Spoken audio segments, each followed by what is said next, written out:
দর্শক, ইতিমধ্যে আপনারা হয়তোবা অনেকেই জেনে গিয়েছেন যে গতকালকে কিন্তু আসিফ মাহমুদ বৈষম্য বিরোধী ছাত্র আন্দোলনের সমন্বয়ক তিনি কিন্তু ঘোষণা দিয়েছেন যে 6 আগস্ট নয় 5 আগস্ট অর্থাৎ আজই কিন্তু সেই কাঙ্ক্ষিত দিন, যে দিনে বাংলাদেশের ছাত্র জনতাকে একই মঞ্চে আনার চেষ্টা করছে বৈষম্য বিরোধী ছাত্র আন্দোলনের সমন্বয়করা।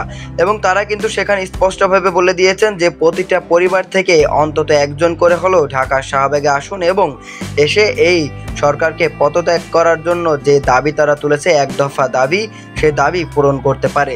মূলত সমন্বয়ক আসিফ মাহমুদ কিন্তু আজকে ইতিমধ্যেই ফেসবুকে অনেক রকম পোস্ট দিয়ে যাচ্ছেন সকাল থেকেই, এবং তিনি কিন্তু একটি পোস্ট করেছেন। সেই পোস্টে তিনি লিখেছেন, আজ যুদ্ধে যাচ্ছে বাংলাদেশ, মায়েরা দোয়া করবেন মুক্তিকামী কোটি জনতার বিজয়ের জন্য।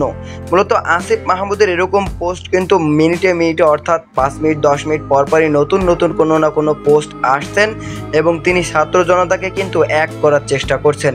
শুধু তিনিই নয়, এছাড়াও কিন্তু অনেক অনেক বেশি সমন্বয়ক তৈরি হয়ে গেছে ইতিমধ্যেই এই আন্দোলনকে অনেক কঠোর এবং কঠিন পর্যায়ে নিয়ে যাওয়ার জন্য। এখন দেখা যাক শেষ পর্যন্ত আজকে শাহবাগে পরিস্থিতিটা ঠিক কেমন ঘটে।